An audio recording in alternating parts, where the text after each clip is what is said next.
कृषि कानूनों को रद्द करने की कैबिनेट ने दी मंजूरी। शीतकालीन सत्र में कृषि कानून वापसी का आएगा प्रस्ताव, सूत्रों के हवाले से खबर।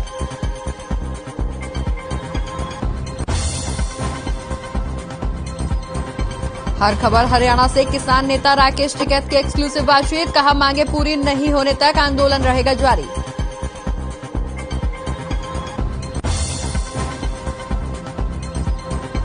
सर छोटूराम की जयंती पर मुख्यमंत्री मनोहर लाल ने किया नमन, कहा सर छोटूराम किसानों और वंचितों के थे मसीहा।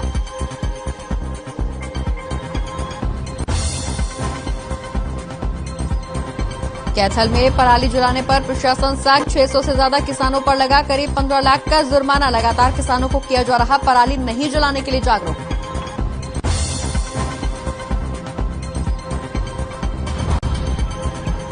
राहुल कुमार जर्मनी में बने सांसद, यमुनानगर के अलाहर गांव के रहने वाले हैं राहुल कुमार। गांव पहुंचने पर सांसद का हुआ जोरदार स्वागत। गुरुग्राम का डेंगू का कहर जारी, डेंगू के 3 नए मरीज आए सामने। साइबर सिटी में कुल मरीजों की संख्या हुई 310।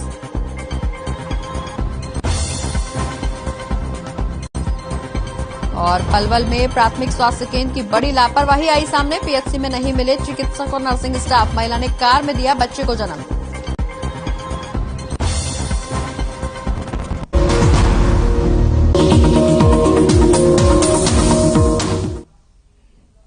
नमस्कार, मैं हूं आपके साथ प्रगति चतुर्वेदी और आप देख रहे हैं हर खबर हरियाणा। तमाम बड़ी खबरों की शुरुआत इस वक्त की बड़ी खबर से करेंगे। इस वक्त की बड़ी खबर सामने आ रही है, जहां चंडीगढ़ से दिल्ली रवाना होंगे सीएम। इस वक्त की बड़ी खबर, कल पीएम मोदी से मुलाकात करेंगे मुख्यमंत्री। तो चंडीगढ़ से इस वक्त की बड़ी खबर, सीएम मनोहर लाल दिल्ली जाएंगे। चंडीगढ़ से दिल्ली रवाना होंगे मुख्यमंत्री। कल पीएम मोदी से मुलाकात करेंगे मुख्यमंत्री। तो इस वक्त की बड़ी खबर, चंडीगढ़ से दिल्ली के लिए रवाना होंगे मुख्यमंत्री। कल पीएम मोदी से मुलाकात करने वाले हैं मुख्यमंत्री मनोहर लाल। तो कल दिल्ली जाएंगे मुख्यमंत्री मनोहर लाल, जहां पीएम मोदी से वो मुलाकात करेंगे। तो इस वक्त की बड़ी खबर, जहां कल पीएम मोदी से वो मुलाकात करेंगे। चंडीगढ़ से दिल्ली रवाना होंगे सीएम, कल पीएम मोदी से मुलाकात करेंगे।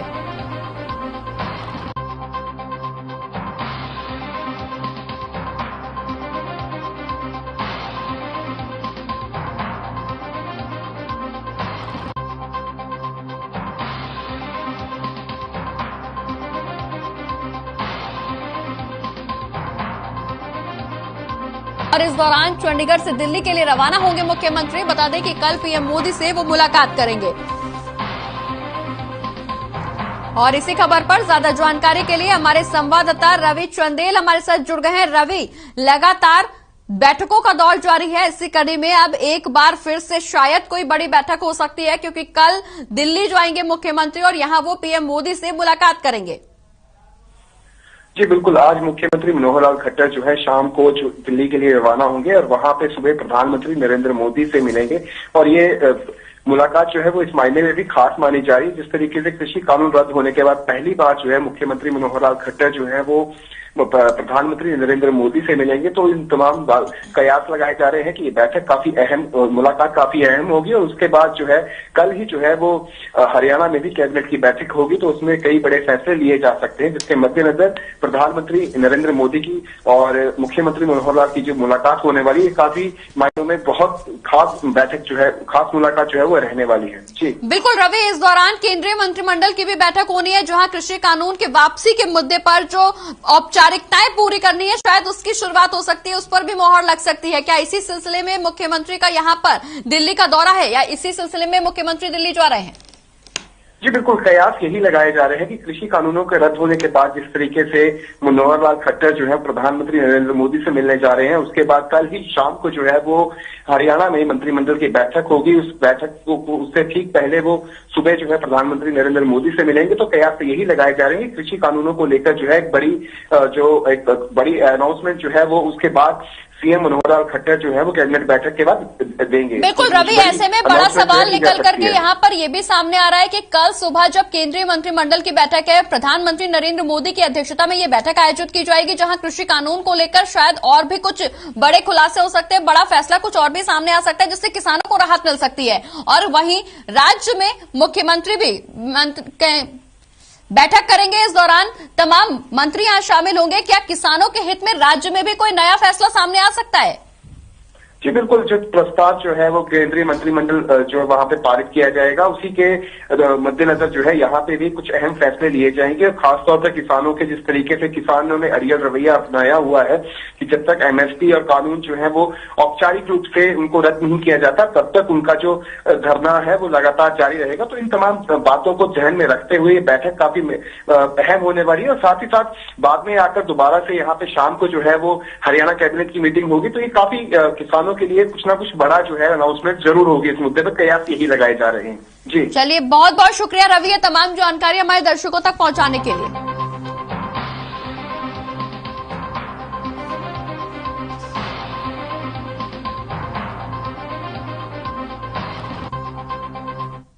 बढ़ते आगे, इसी बीच रुक करेंगे इस वक्त की एक और बड़ी खबर का। चरखी दादरी से इस वक्त की बड़ी खबर सामने आ रही है, जहां कूड़े के ढेर में आग लगाई गई है। इस वक्त की बड़ी खबर, चरखी दादरी से कूड़े के ढेर में आग लगी है। आसमान में धुएं का गुब्बार छा गया है। आग लगने के कारण अज्ञात बताए जा रहे हैं। हालांकि अभी आग लगने के कारणों का पता नहीं चल पाया है, लेकिन कूड़े के ढेर में आग लगी है, जिसकी वजह से प्रदूषण एक बार फिर से बढ़ता हुआ नजर आ रहा है। चरखी दादरी का यह मामला, जहां कूड़े के ढेर में आग लगी है, आसमान में धुएं के गुब्बार छा गए हैं। आग लगने के कारणों का अभी तक पता नहीं चल पाया। तस्वीरें चरखी दादरी की जो साफ तौर पर बयां कर रही है कि कूड़े के ढेर में जो आग लगी है कहीं ना कहीं प्रदूषण को और बढ़ाती हुई नजर आ रही है। ये तस्वीरें चरखी दादरी से, जहां कूड़े के ढेर में आग लगी है। हालांकि आग किन वजहों से लगी है, कि लगाई गई है, इसका खुलासा अभी तक नहीं हो पाया है। प्रशासन इस पूरे मामले में कार्रवाई कर रहा है, पता लगाने की कोशिश कर रहा है कि ये आग किन कारणों के चलते लगी है। लेकिन ये आग सीधे तौर पर प्रदूषण को बढ़ाती हुई नजर आ रही है, क्योंकि लगातार प्रदूषण का स्तर वैसे ही बढ़ता जा रहा है। उसको लेकर नगर निगम प्रशासन तमाम कोशिशें कर रहे हैं। पराली नहीं जलाने की अपील की जा रही है, जुर्माना लगाया जा रहा है, वहीं कूड़े को भी नहीं जलाने की लोगों को नसीहत दी जा रही है। ऐसे में कूड़े के ढेर में आग लगना कहीं न कहीं संदेह के घेरे में है कि यह आग किसी ने जानबूझकर लगाई है या अपने आप लगी है। हालांकि अज्ञात कारणों के चलते आग लगी है। प्रशासन इस पूरे मामले में तफ्तीश कर रहा है कि आग लगने के कारणों का पता चल पाए। लेकिन इस दौरान ये आग यहां पर काफी तेजी से लगी है, जो कहीं न कहीं बढ़ते प्रदूषण को न्योता देगी।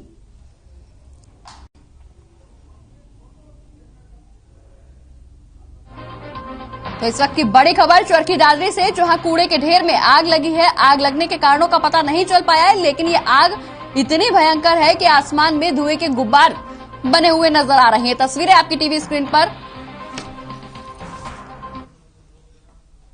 बढ़ते आगे, जहां पंचकुला के गुरुद्वारा नाडा साहिब में हरियाणा के राज्यपाल बंडारू दत्तात्रेय पहुंचे, जहां उन्होंने शीश नवाकर आशीर्वाद लिया। वहीं इस मौके पर गुरुद्वारा नाडा साहिब के हेड ग्रंथी सहित तमाम पदाधिकारी और पंचकुला जिला प्रशासन के अधिकारी भी मौजूद नजर आए।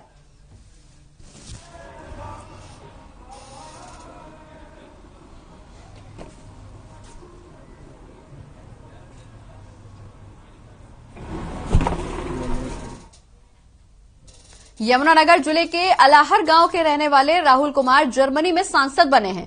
बता दें कि यमुनानगर पहुंचने पर सांसद का जोरदार स्वागत किया गया। वहीं जर्मनी में मेंबर ऑफ पार्लियामेंट बने राहुल कुमार ने बताया कि अपने देश और अपनी संस्कृति के साथ जुड़े रहना चाहिए। वहां जो भारतीय रह रहे हैं उनके लिए भी प्रेरणा हो और उन्हें भी अपने पर गर्व महसूस हो। उन्होंने आगे ये भी कहा कि यहाँ की जो पावन धरती है उसका आशीर्वाद लें और दूसरे देश में भारत को अच्छे से प्रस्तुत करें।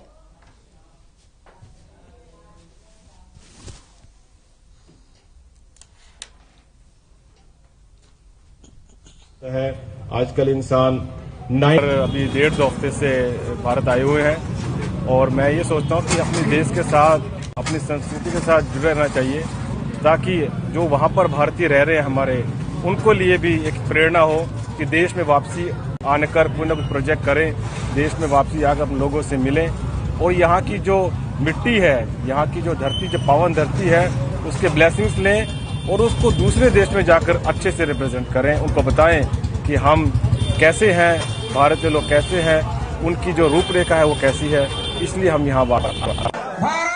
बढ़ते आगे, बात अब अंबाला की करेंगे, जहां कल महापंचायत का आयोजन किया जा रहा है, जिसमें मुख्य अतिथि के रूप में किसान नेता गुरनाम सिंह चंदूनी शिरकत करेंगे।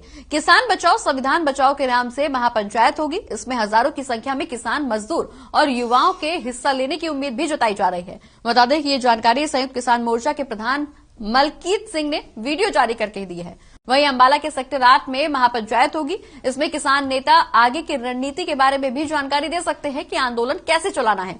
साथ ही 26 तारीख को किसानों का एक बार फिर दिल्ली के लिए कूच करने का प्रोग्राम है। वहीं एक बार फिर किसान दिल्ली को घेरने की तैयारी में है।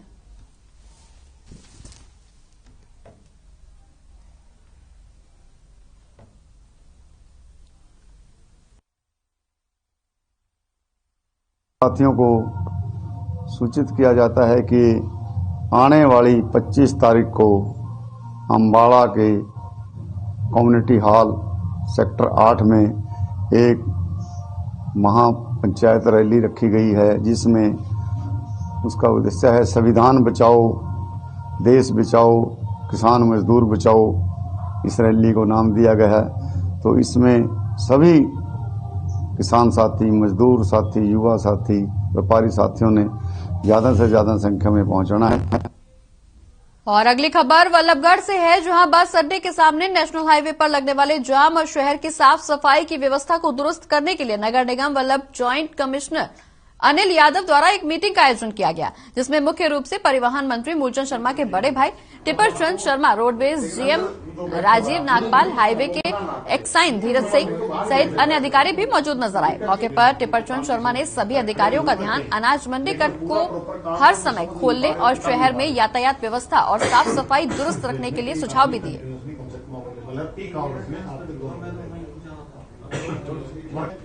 इस समय किसी को कोई दिक्कत है, परेशानी है, सवाल है, हल होगी।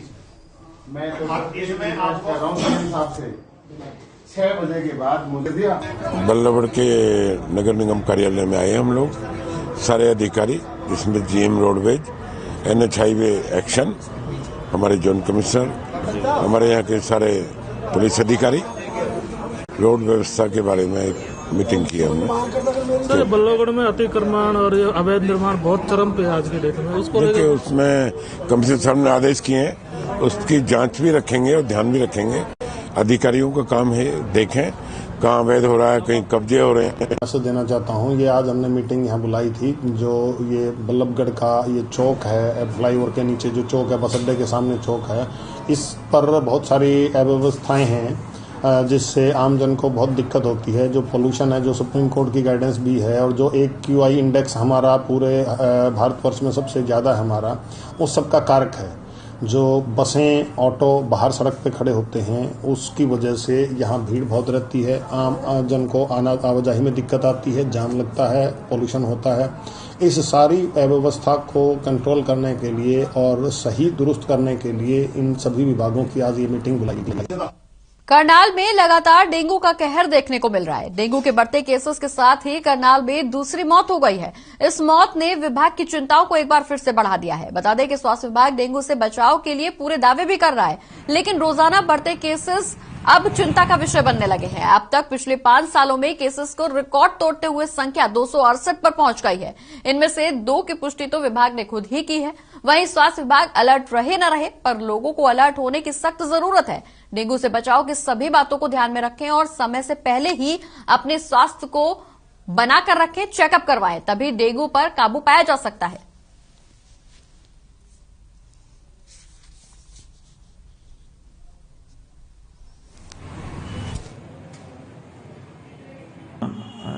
पूरे हरियाणा में और साथ में करनाल डिस्ट्रिक्ट में भी पिछले कुछ दिनों से लास्ट 1 मंथ से काफ़ी डेंगू के केसेस आ रहे हैं। और अब तक जो टोटल डेंगू के केसेस 268 केसेस जो है आज तक हमारे यहाँ करनाल डिस्ट्रिक्ट में रिपोर्ट हुए हैं। इसके अतिरिक्त मैं ये कहना चाहूँगा कि अब जैसे ही अब सर्दी थोड़ी बढ़ रही है और थोड़ी लोगों को में भी ज़्यादा अवेयरनेस भी आई है, तो थोड़ा इसकी जो इंसिडेंस है पिछले कुछ दिनों से उसमें कमी हो रही है। जहां प्रदेश में डेंगू का कहर लगातार बढ़ता जा रहा है, वहीं अगर बात की जाए करनाल में अब तक डेंगू से 2 लोगों की मौत हो चुकी है और 268 से अधिक मामले सामने आ चुके हैं। वहीं स्वास्थ्य विभाग की तरफ से 4000 के लगभग टेस्ट किए जा चुके हैं, जो लगातार डेंगू का कहर करनाल में बढ़ता हुआ नजर आ रहा है। और अगली खबर अब बावल से है, जहां एमए में हिस्ट्री, पॉलिटिकल, हिंदी और इंग्लिश के कक्षाओं को लागू करने को लेकर आज बावल के राजकीय महाविद्यालय पर छात्रों द्वारा ताला लगा दिया गया। छात्राओं ने बताया कि पिछले लंबे समय से एमए, हिस्ट्री, पॉलिटिकल हिंदी और इंग्लिश की कक्षाएं शुरू करने की मांग की जा रही थी। वहीं इस दौरान कॉलेज प्रबंधक है कि उनकी मांगों को अनसुना कर रहा है। उन्होंने ये भी कहा कि मांगे पूरी नहीं होने की वजह से आज मजबूर होकर कॉलेज गेट को ताला लगा दिया गया है। छात्रों द्वारा 26 नवंबर को मुख्यमंत्री मनोहर लाल के आगमन पर उनका विरोध करने की भी चेतावनी दी गई है। अब देखना यह होगा कि प्रदेश को शिक्षा का हब कहने वाली मनोहर सरकार क्या इन छात्रों की मांगों को पूरा करते हुए विषयों को लागू करेगी या फिर विरोध का सामना करने के लिए तैयार रहेगी।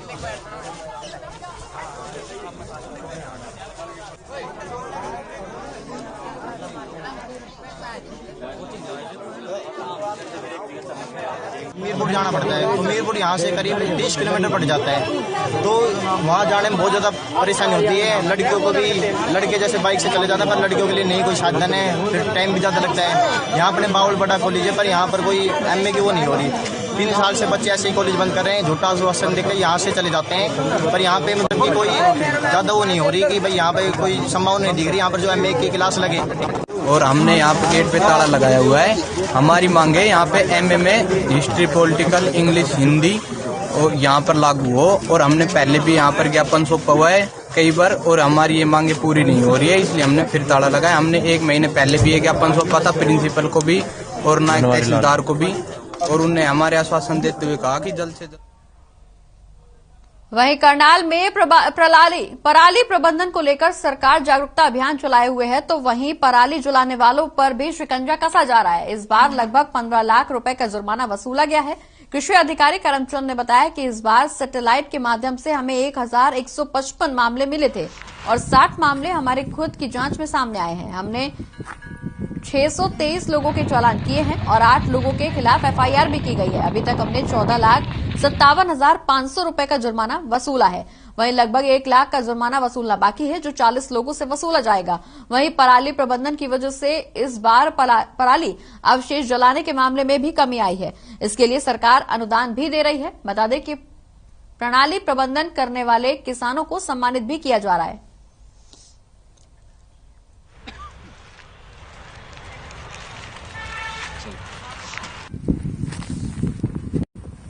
हाँ, देखिए अभी इस साल हमारे पास हर्षक द्वारा कुल 1155 मामले उन्होंने बताए हैं कि यहाँ पर एक्टिव फायर लोकेशंस सैटेलाइट्स को मिली थी, और 60 मामले हमने अपने हर्षक के अलावा भी देखे थे कि स्टाफ घूमता रहता है, तो 60 मामले उनको अलग से भी मिले थे, एडमिनिस्ट्रेटिव ऑफिसर्स को भी मिले थे।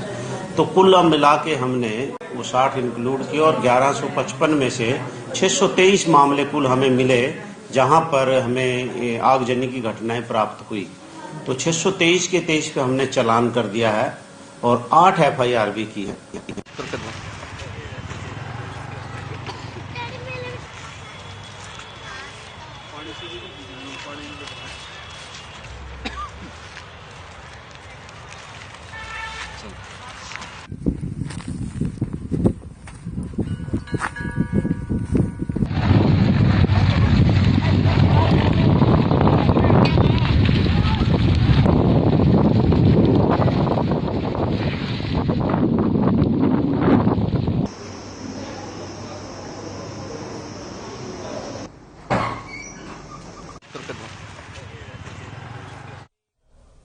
बढ़ते आगे, जहां उकलाना में हर खबर हरियाणा की खबर का असर देखने को मिला है। हादसों को देखते हुए उकलाना कॉलेज छात्र और छात्राओं ने मांग की थी कि कॉलेज के सामने स्पीड ब्रेकर बनाए जाएं।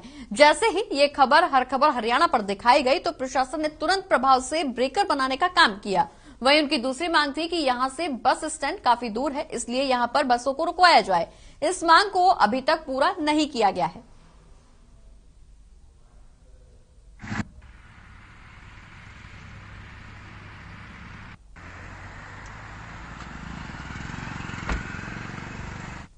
और अगली खबर पलवल से है, जहां विधवा महिला का अपहरण कर नशीला पदार्थ सुंघाकर उसे बेहोश कर दिया गया। एक मकान में बंधक बनाकर महिला के साथ दुष्कर्म किया गया। वहीं महिला को मोमबत्ती और सिगरेट से जलाकर प्रताड़ित भी किया गया। पीड़िता ने बताया कि उसका गांव में एक मकान है, उसे पैसों की जरूरत थी तो उसे बेचना चाहती थी। 20 नवंबर को उसके पास एक व्यक्ति का फोन आया कि उसे मकान खरीदना है, जिसे वो दिखा दे। पीड़िता कंपनी से छुट्टी होने पर मकान दिखाने के लिए 2 लोगों के साथ गई, जिनमें से एक को वो जानती थी, जो उसी के गांव का था। वहीं रास्ते में जाने के दौरान बदमाशों ने महिला को नशीला पदार्थ सुंघाकर उसे बेहोश कर दिया और एक मकान में बंधक बनाकर महिला के साथ दुष्कर्म किया। वहीं किसी तरह से पीड़ित महिला बदमाशों के चंगुल से भागने में सफल हुई। पीड़िता घबराई हुई थी। उसने अपने रिश्तेदारों को मदद के लिए थाने बुलाया। वहीं पुलिस को पूरे मामले की सूचना दी। बता दें कि महिला थाना पुलिस ने पीड़िता का मेडिकल चेकअप कराकर एक नामजद के साथ अन्य के खिलाफ मुकदमा दर्ज कर कार्रवाई शुरू कर दी है।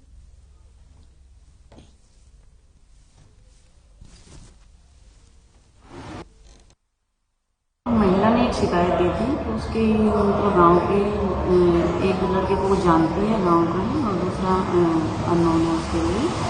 और उन लड़कों ने उसको मकान खरीदने के बहाने उससे बात की और उसको पलवल बस स्टैंड से बिठा के ले गई। टोल पे पहुंचने के बाद उसको कुछ नशीला पदार्थ सुंघा दिया और उसे किसी अनजान जगह ले गए।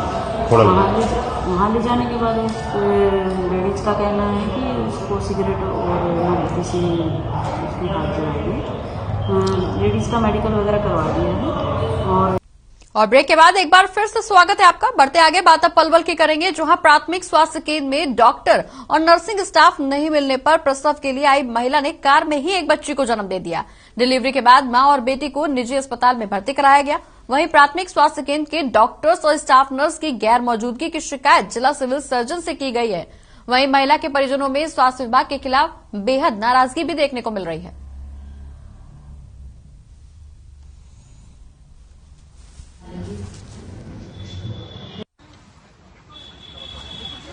PSC अलीगढ़ में गए थे हम। वहाँ पे हम करीब 7:55 के करीब गए थे। वहाँ पे जाके मैंने देखा तो हॉस्पिटल के सभी गेट बंद थे और वहाँ पे एक झाड़ू वाला था, सफाई वाला। उससे पूछा मैंने, अंकल स्टाफ कहाँ? बोला स्टाफ तो 9 बजे के करीब आएगा, 9 साढ़े 9 बजे आएगा। तो वहाँ से हम वापस लेके आए। वहाँ पे भी हमने 108 पे कॉल करी थी। वहाँ पे एम्बुलेंस खड़ी थी कि हमने सोचा एम्बुलेंस से ले चले, गर्भवती परेशान होगी, दर्द ज्यादा है। लेकिन हमने 108 पे कॉल करी, ना तो 108 पे किसी ने कॉल रिसीव करी, ना 102 पे किसी ने कॉल रिसीव करी। हम आज सुबह मतलब 7:55 पर गए थे तो वहाँ पर कोई भी नहीं मिला था हमको सिर्फ एक झाड़ू वाला मिला था। उसके फोन भी कराया था एम्बुलेंस के पास। तो एम्बुलेंस वाले ने बोला था हम सो रहे हैं, अभी घर पे सो रहा हूँ मैं, बाद में तो हम बात करेंगे। अब बताओ इस चीज़ पे क्या करें?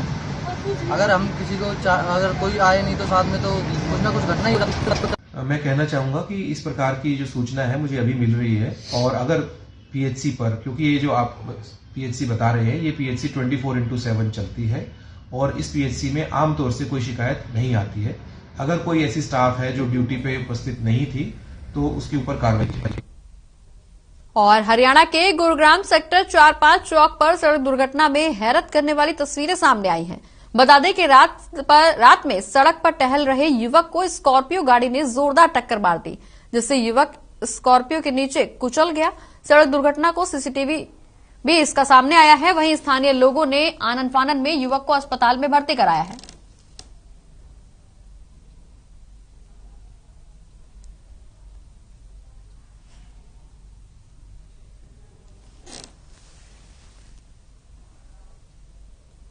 रेवाड़ी में देर शाम टायर फटने से पिकअप गाड़ी अनियंत्रित होकर पलट गई। हादसे में महिलाएं और बच्चे सहित 30 से ज्यादा लोग घायल हो गए।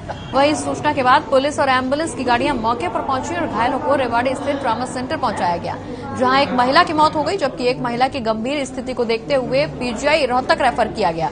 वहीं पुलिस ने बताया कि बथुआ से भरी पिकअप गाड़ी करीब 34 लोग सवार थे। सभी झज्जर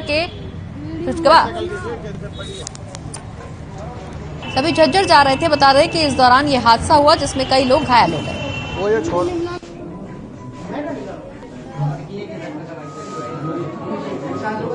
ये झज्जर के चूचकवास के हैं, यूपी के रहने वाले हैं वैसे तो सारे लगभग। और ये सुबह जाते हैं जैसे, और बथुआ वगैरह तोड़ के राजस्थान से इधर वापस अपने गांव जाते हैं ताकि आगे दिन में बेच सके।